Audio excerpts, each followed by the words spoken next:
Hi and Assalamualaikum. I'm Baini Mustafa, founder of 50 Books a Year and the Grammar Helpline, also the author of The Janitor's Elysium. Today, I want to talk about a topic that has been bugging us for quite some time, for 12 weeks to be exact.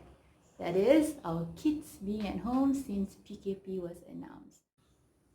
And it's bugging us as parents because our kids are not making full use of their time. So what I did was, I went to Borders and got this book, the Home Education Handbook. So there are 5 things that I found out from this book which I think would help you and which would help me. I've started applying some of the tips from this book. I'm going to talk about 4 other books that are more relatable and not too technical as the Home Education Handbook that you can read instead of this if you are interested to home educate your child.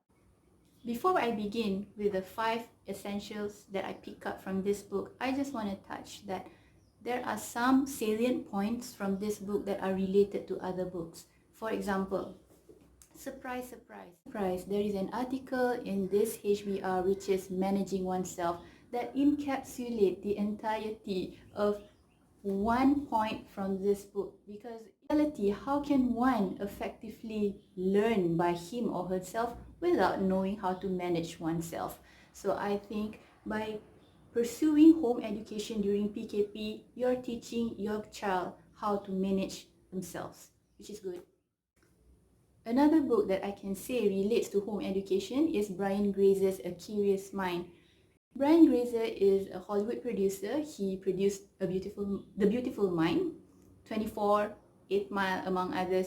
So he is a person who is very curious, and he wrote this book to show how valuable curiosity is and what happens when we feed that curiosity.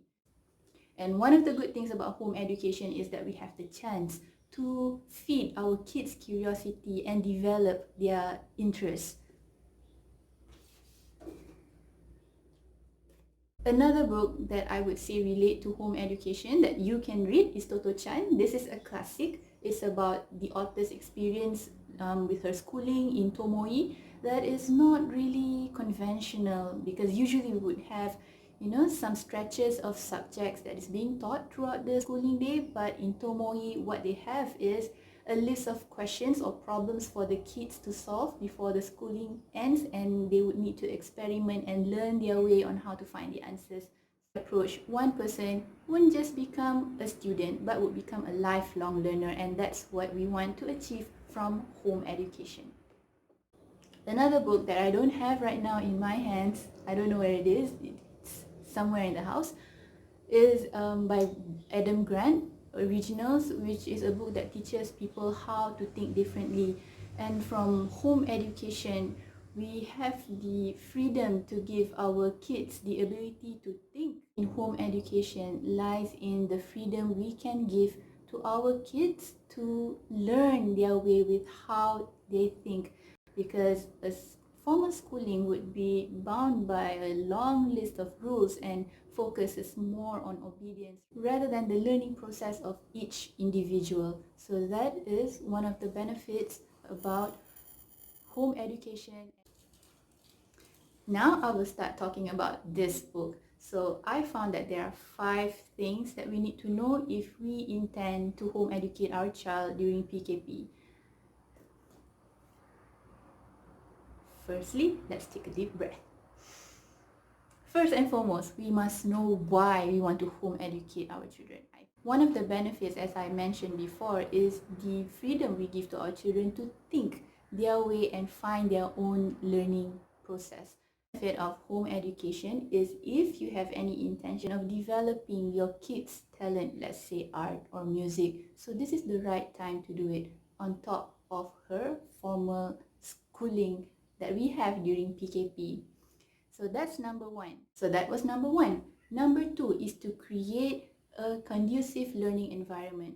Most people think that if they intend to home educate their children, they need to have a specific room for learning, but that's actually not necessary according to this book. All you need is your dining table. Better to have your children's learning session at an open and accessible place.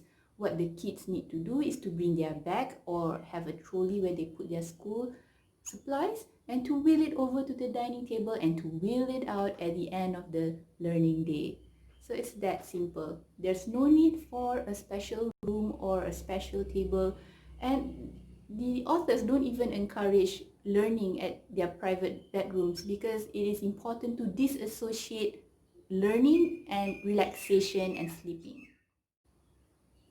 Now, point number 3, what constitutes quality learning? So this book covers a bit of KPI about quality learning in home education.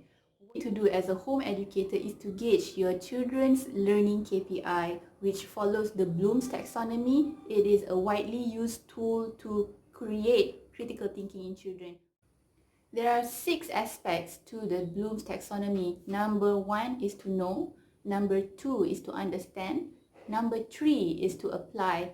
Number 4 is to analyze. Number 5 is to evaluate. And number 6 is to create. So that is how you gauge whether your home education is effective or not. KPI that you need to look into is yourself as a home educator, because as a home educator, you need to create an environment that is safe for your children to make mistakes without being shamed or punished.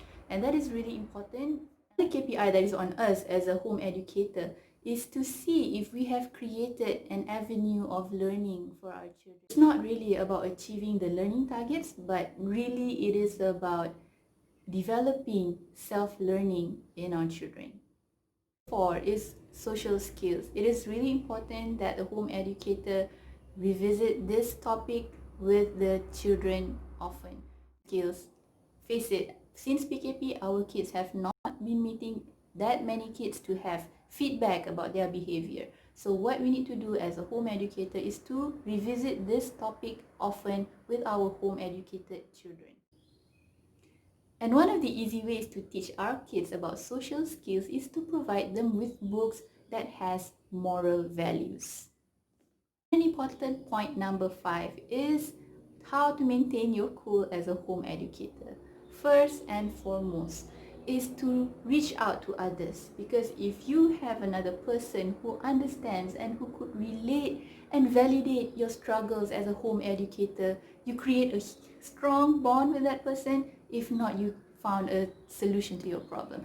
So that's what you need to do. Find some friends who are also home educating right now. I think there are plenty of us who are doing this right now during PKP. So let's reach out and speak of our struggles. 2 is to have a boundary with our kids.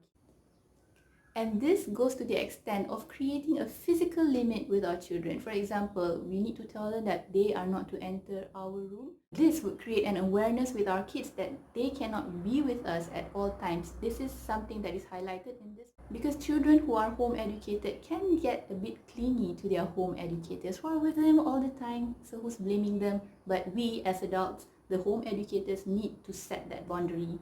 And another way to keep your cool as a home educator is to have pre-decided events. Probably on a Sunday, set a 2-hour session just for yourself that is uninterrupted. That would be so helpful for your mentality, and also it would avoid burnout. Or another thing that you can have is to plan for a cooking session with the kids in the kitchen on a weekend. And for home educators to have something fun to look forward to so that we don't feel drained. I think we can relate to it. So as a conclusion, do I recommend this book for all of you who are interested in home educating your kids during PKP? No. Only if you are interested in continuing with home education after PKP should you get this book. Only if you're planning to continue with home education after PKP should you get this book, because there are a lot of resources in this book. For example, samples of timetables, samples of lessons. So if you're here because you are interested in home educating your children while we're still in PKP, I would suggest you read any of the books that I mentioned just now. Toto-chan, A Curious Mind, Originals by Adam Grant. That would serve your interest better if you're keen to develop your child's interest for now that we have the time to do that. So with that, I thank you for watching this video, and if you'd like to know the full review on this book, head over to my blog at bainemustafa.com.